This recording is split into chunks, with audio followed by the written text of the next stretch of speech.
ada ketenangan di tengah badai, ada pengharapan di tengah kesulitan, dan ada sukacita yang tidak tergantung oleh keadaan apapun. Karena dia dikuasai oleh Roh Kudus itu sendiri.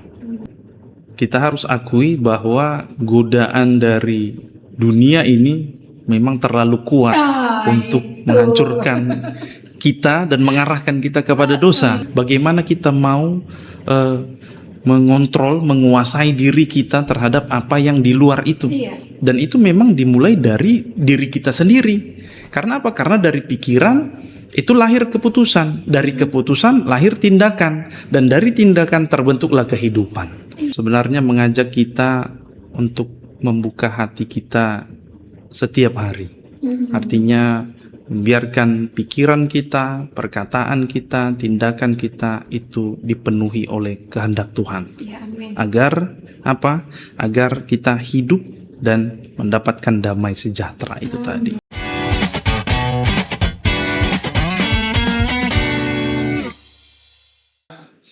Shalom Bapak Ibu, Saudara terkasih dalam Kristus Yesus, salam sejahtera. Bertemu kembali dengan podcast HKBP Distrik 20 Kepulauan Riau. Untuk hari ini, untuk saat ini kita akan podcast epistel Minggu Judika 22 Maret 2026 dengan teksnya Rom 8 ayat 6 sampai 11. Tapi sebelum kita berbincang-bincang, membahas, belajar firman Tuhan untuk saat ini dengan narasumber kita yang luar biasa, seorang pendeta muda yang melayani di HKBP Distrik 20 Kepulauan Riau. Tapi terlebih dahulu kita berdoa.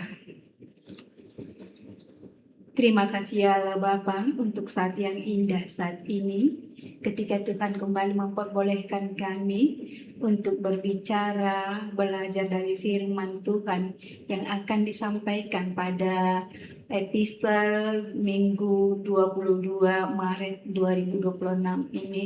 Biarlah Roh Kudus Tuhan senantiasa menguasai hati dan pikiran kami, sehingga kami boleh memahami yang Tuhan kehendaki dalam hidup kami. Biarlah proses podcast ini berjalan seturut kehendak Tuhan, dan juga Bapa narasumber untuk saat ini Tuhan berkati dan perlengkapi dalam kasih setiamu. Dalam nama Kristus Yesus. Amin. Shalom Bapak. Shalom. Bagaimana perasaannya saat ini? It's okay.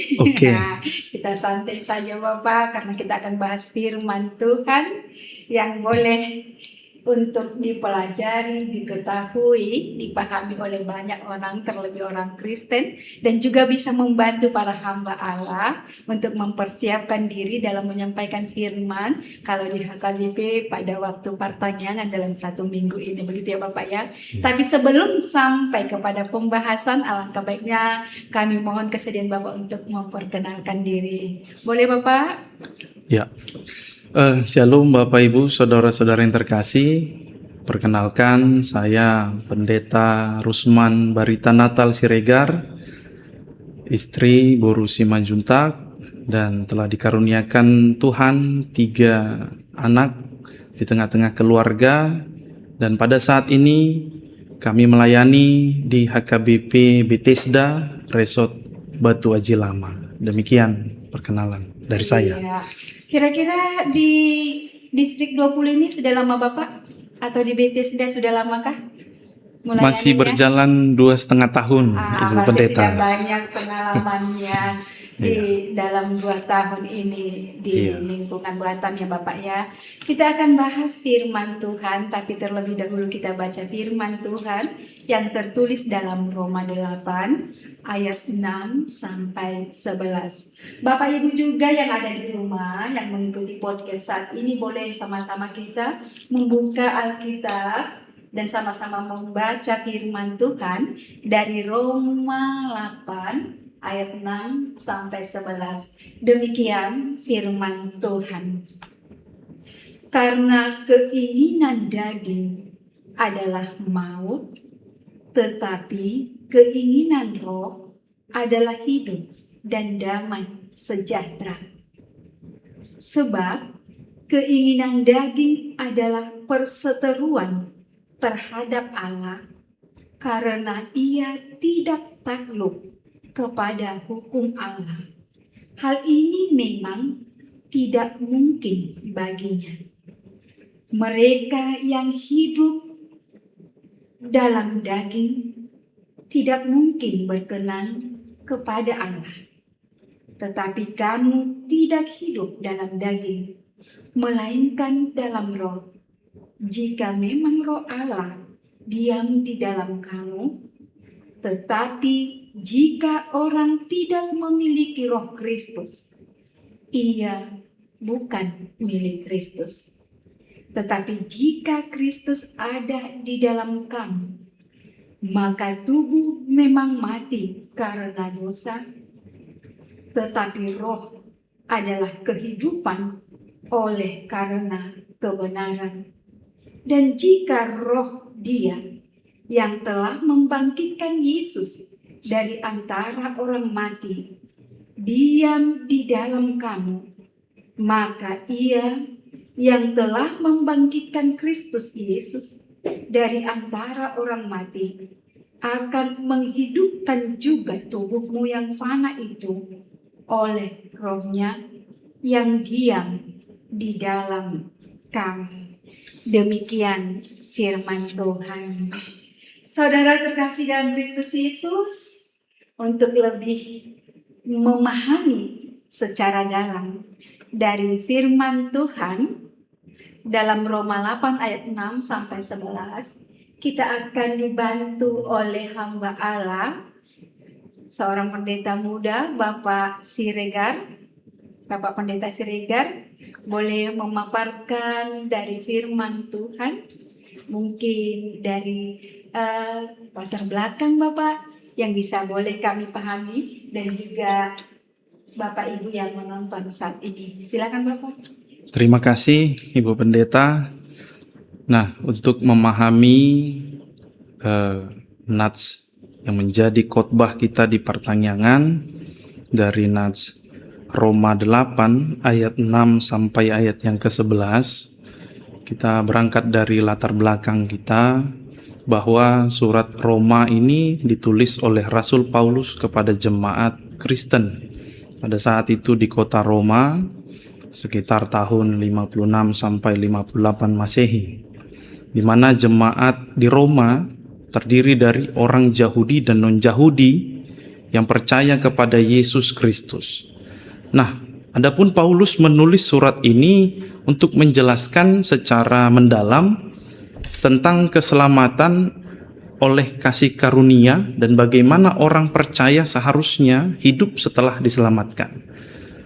Nah, kalau kita lihat dalam konteks ayat Roma 8 ayat 6 sampai 11 ini, Paulus membedakan dua pola prinsip kehidupan yang sangat berbeda dan bertentangan.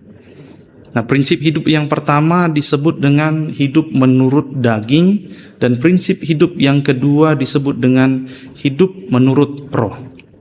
Nah, artinya kata daging di sini, prinsip hidup yang pertama sering dipakai dalam pengertian Rasul Paulus sebagai suatu pola hidup yang melihat dan menyandarkan segala sesuatunya dari segi manusiawi. Artinya yang mau ditekankan Rasul Paulus itu mengenai hidup menurut daging lebih ditujukan untuk menggambarkan suatu pola hidup yang memiliki tabiat yang sangat mudah rentan terhadap keinginan dan dorongan untuk melakukan dosa. Nah, sebaliknya, mereka yang hidup menurut roh akan mengalami hidup dan damai sejahtera yang daripada Allah. Dan ini juga yang sekaligus mencerminkan shalom, kesejahteraan total dalam relasi dengan Allah, sesama, terlebih bagi dirinya sendiri. Nah, inilah yang menjadi konteks latar belakang dari pasal 8 ini. Karena memang pada waktu itu banyak orang yang percaya yang masih bergumul antara keinginan daging dan keinginan yang dipimpin oleh Roh Kudus itu sendiri. Itu yang bisa saya sampaikan, Ibu Pendeta. Luar biasa. Jika bisa saya memaknai tadi dari penjelasan dari Bapak Pendeta, berarti Rasul Paulus menghadapi situasi jemaat yang mungkin masih ada kebimbangan ketika dia hidup di dunia, di sekitar dunia ini yang rentan untuk mengikuti kata dunia. Mungkin begitu ya. Iya. Tetapi tuntutan firman Allah sebagai orang percaya, mereka harus hidup di dalam Kristus. Itu mungkin. Benar. Dan hal ini sangat mempengaruhi pengertian pemahaman seorang Kristen pada masa Rasul Paulus menghadapi jemaat ini, dan itu mempengaruhi dalam perilaku setiap hari. Mungkin begitu ya Pak ya? Iya. Iya. Nah, kalau begitu, apa yang mau disampaikan Rasul Paulus? Tadi kalau seseorang itu hidup dari dalam daging itu, hidup dalam daging. Boleh Bapak jelaskan secara rinci bagaimana kriteria atau penampakan penampakan orang-orang yang hidupnya dalam daging? Apakah seperti yang saya pahami, kalau orang yang dalam daging itu sukanya berselisih, atau sukanya cemburuan, atau sukanya hanya memikirkan yang tidak baik bagi sesama, atau bagaimana Bapak? Ya, terima kasih Ibu Pendeta. Dari konteks nats kita, seperti yang Paulus katakan tadi, pikiran yang dikuasai daging itu membawa kematian. Dan itu artinya firman Tuhan juga tadi berkata, karena keinginan daging adalah maut. Artinya karena pikiran kita dikuasai oleh keinginan dosa, arah hidup kita perlahan menjauh dari Tuhan. Nah, apa itu pikiran yang dikuasai daging? Nah, itu dia. Artinya pikiran yang dikuasai oleh daging adalah pikiran yang hanya berpusat pada diri sendiri. Pikiran yang menuruti emosi, amarah, bahkan hawa nafsu. Pikiran yang tahu kebenaran tapi memilih mengabaikannya. Nah, seperti itu. Nah, ada seperti ilustrasi nyata mungkin dalam kehidupan kita. Kita mungkin yang pernah merasakan juga atau menjadi pelaku juga, mungkin kita pernah melakukannya.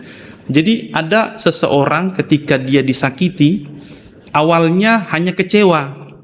Nah, lalu dipikirkan secara terus-menerus, maka semakin ketika dipikirkan, maka dia akan semakin marah, sehingga akhirnya muncullah yang namanya kebencian dan dendam itu. Nah, artinya awalnya dari disakiti. Nah, artinya mau dikatakan di sini seperti yang dikatakan Paulus, semua itu dimulai dari pikiran yang dibiarkan dikuasai oleh daging itu tadi. Akibatnya apa? Hatinya menjadi keras, tidak ada lagi damai, hubungan dengan Tuhan itu semakin menjauh.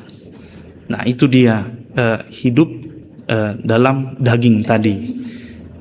Itu yang bisa saya jelaskan, Ibu. Iya, dan orang yang hidup dalam daging berarti dia hidup dalam dosa ya Bapak ya. Iya. Dan upah dosa adalah Maut. mati ya. Upah dosa adalah maut, mati. Nah, saya ada pemahaman begini Bapak Pendeta tentang mati ini, kematian ya. Kalau boleh ini yang saya pahami. Kematian itu saya kriteriakan mungkin ada 3 dulu. Yang pertama itu seperti tadi, mati, perpisahan antara tubuh dan roh.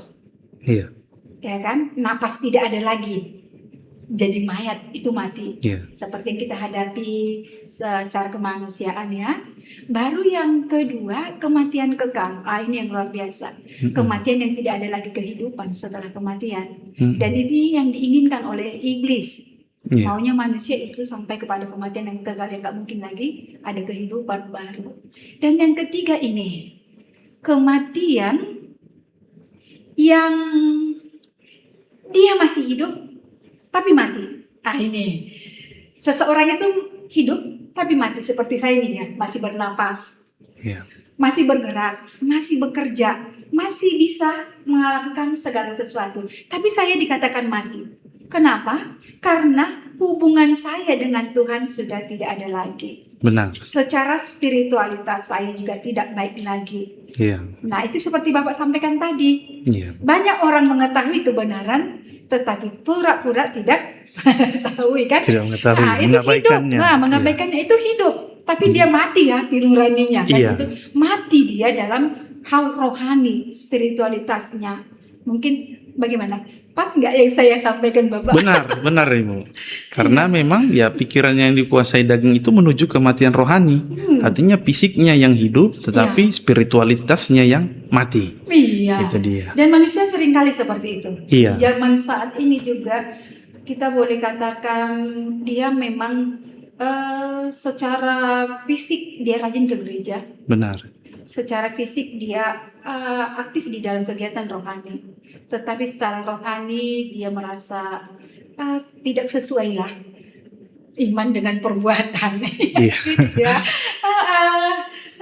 Dan hal itu tidak sampai di situ berhenti, itu kata Rasul Paulus, tetapi harus sampai kepada hidup dalam roh, hidup menurut roh. Iya. Mungkin bisa Bapak jelaskan apa itu? Untuk dapat menambah pemahaman kami, bagaimana kriteria kelihatan, bagaimana perilaku penampakan dari orang yang hidup menurut roh. Hidup dalam roh. Iya. Jadi dalam firman Tuhan tadi mengatakan, tetapi keinginan roh adalah hidup dan damai sejahtera. Artinya ketika Roh Kudus memimpin pikiran kita mengalami hidup yang sejati. Nah, apa ciri-cirinya? Ya mungkin kita mulai berpikir seperti Tuhan mau. Artinya mengikuti apa kehendak Tuhan, apa yang Tuhan inginkan. Ketika kita memilih mengampuni bukan membalas, mungkin ya. Kita memilih percaya bukan khawatir. Nah, sama seperti dalam kehidupan nyata kita, ketika seseorang mengalami masalah berat, mungkin secara manusiawi dia akan mengalami rasa putus asa, bahkan lari ke depresi. Tetapi ketika seseorang itu memilih berdoa, menyerahkan kepada Tuhan, mungkin masalahnya mungkin belum selesai, masalahnya tidak hilang, tetapi hatinya tetap tenang dan tetap percaya kepada Tuhan bahwa pertolongan Tuhan itu ada. Artinya inilah yang dihasilkan dari pimpinan Roh Kudus tadi. Ada ketenangan di tengah badai, ada pengharapan di tengah kesulitan, dan ada sukacita yang tidak tergantung oleh keadaan apapun. Karena dia dikuasai oleh Roh Kudus itu sendiri. Demikian Ibu. Ya, luar biasa. Langsung kelihatan perbedaannya. Iya, benar. Kan? Kalau bisa tadi di tengah badai dia punya apa tadi? Ketenangan. Iya. Di tengah keputusasaan ada Pengharapan. Nah, saya bisa bayangkan ketika seseorang yang hidupnya dalam daging menghadapi persoalan, langsung dia tidak tahan, langsung dia bunuh diri di jembatan 6 kali ya Bapak. Iya, benar. Iya kan?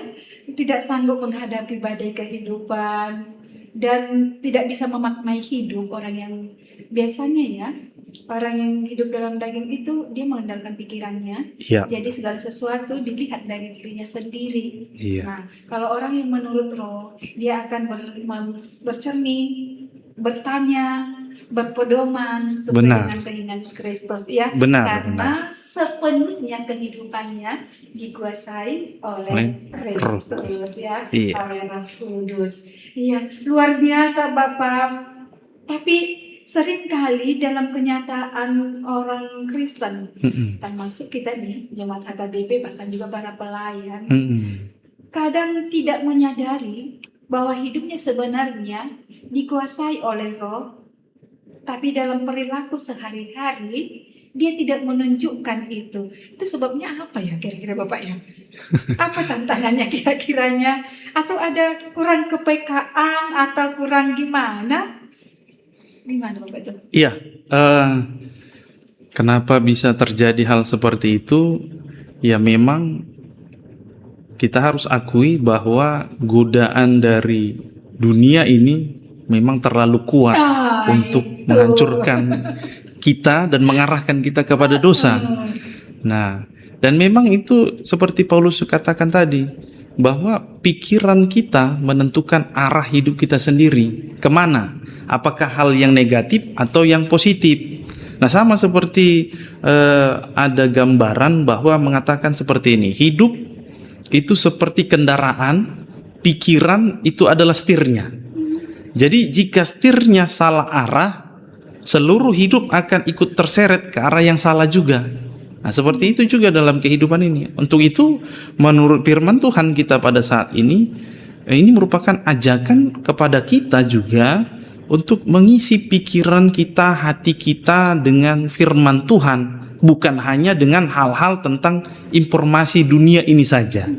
Dan yang kemudian adalah mari kita menjaga apa yang kita lihat, apa yang kita dengar. Artinya hal yang negatif jangan langsung terus dituruti, tetapi mari lawannya dengan apa? Ya dengan firman Tuhan yang ada dalam hati kita, yang kita terus pelajari dan terus kita update dan upgrade, bentuk dari bahwa kita sebagai orang yang percaya. Seperti itu. Dan ini kita sudah masuk ke aplikasi ya Bapak ya. Iya. Seringkali manusia jatuh begini pemahamannya. Ketika dia terjatuh gitu, dia langsung cari kambing hitam. Kenapa jatuh? Tadi ada batu kecil di situ. Atau tadi ada yang tiba-tiba manggil aku, jadi aku nggak fokus pada ini. Nah, seringkali begitu. Nah, manusia juga, orang percaya juga seringkali mengkambing hitamkan. Kenapa kamu melakukan kejahatan? Karena ada ini gitu. Kenapa kamu harus mencuri? Ya karena ada aku lihat di situ nggak ada yang punya, aku ambil. Atau karena gitu. Nah, tapi saya ada perenungan begini. Jika kamu melakukan sesuatu, jangan pernah menyalahkan yang lain. Misalnya, dunia ini kan selalu bergerak maju nih, nggak bisa dihalangin. Iya. Teknologinya juga bergerak maju. Benar. Bahkan kita masih pikir Pentium 1, teknologinya sudah Pentium ke-5 apa tuh kan, ada upgrade-nya lebih tinggi gitu. Nah, ketika kita tidak bisa menguasai ini semua, perkembangan zaman ini, kemajuan zaman ini, kita mempersalahkan zamannya.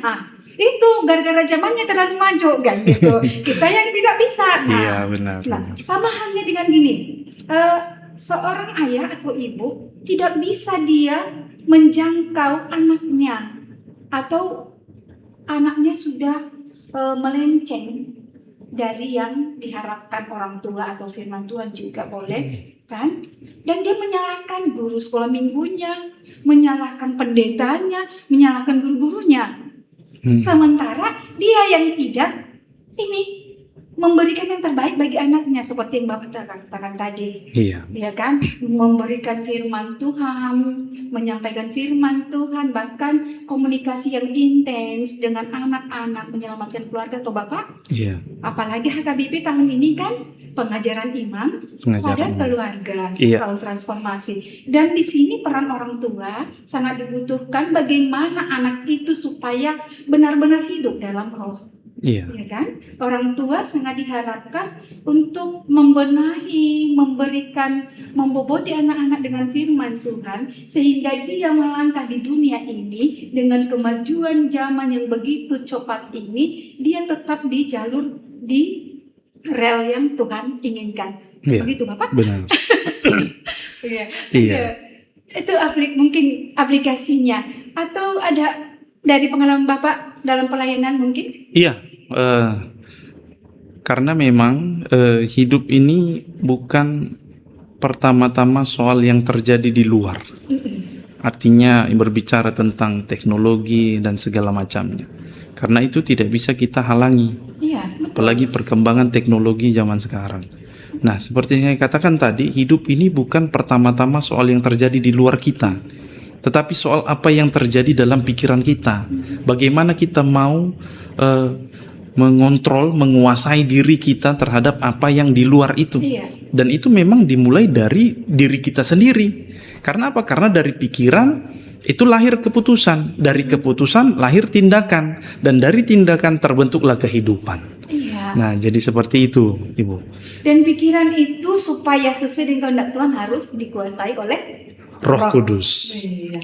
Itu yang paling utama. Apa yang dalam hati dan pikiranku ini supaya seturut kehendak Tuhan harus dikuasai oleh Roh Kudus.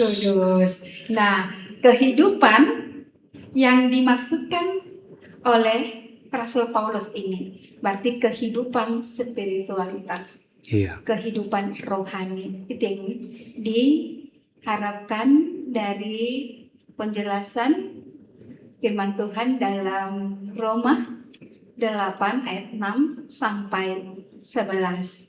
Mungkin sepertinya tidak terasa kita sudah berbincang lama, Bapak. Pasti haus ya. Silakan minum dulu. Oh iya, Bu. Terima kasih, Bu.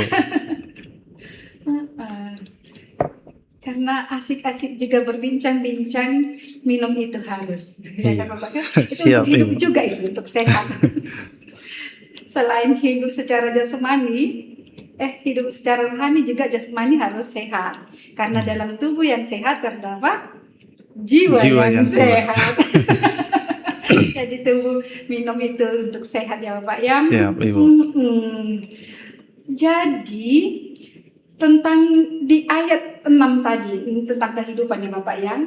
Ada di situ bahasa Yunaninya, tetapi keinginan roh adalah hidup dan damai sejahtera. Hidup yang dimaksud di situ adalah, kalau bahasa rohani Yunaninya itu zoe, itu kehidupan hidup spiritual, kerohanian. Iya. Ya, kalau ketika penciptaan Adam di Taman Eden, Allah menghembuskan napas kehidupan. Dan itu adalah zoe pemakaiannya, kata istilahnya. Napas kehidupan berarti itu kehidupan rohani. Kehidupan rohani yang seturut dengan Tuhan, kehendak Allah. Berarti di situ hidup itu ada ketika hubungan manusia dengan Allah masih baik. Nah, ketika hubungan manusia dengan Allah tidak baik, itu ketika Adam dan Hawa berdosa. Mereka diusir dari Taman Eden. Maka hidup manusia terasing, terpisah dari Allah. Dan kehidupan ini terancam. Terancam lah, ya kan? Terancam. Karena apa? Itu tadi dosa. Terancam. Tapi syukur dari firman Tuhan di Roma 8 ini memberi kepada kita penjelasan supaya bagaimana supaya hidup yang seperti yang diinginkan Tuhan tadi, hubungan yang baik antara manusia dengan Allah itu tercipta. Tuhan melalui firman ini sudah beri kita solusinya, yaitu hidup dalam Roh Kudus. Iya, ya kan? Hidup dalam Kristus, hidup dipimpin oleh Roh.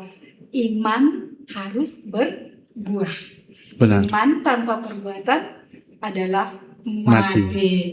Mungkin begitu Bapak ya? Atau ada yang bisa Bapak jelaskan lagi? Iya, mungkin itu sebagai tambahan tadi yang dijelaskan oleh Ibu Pendeta.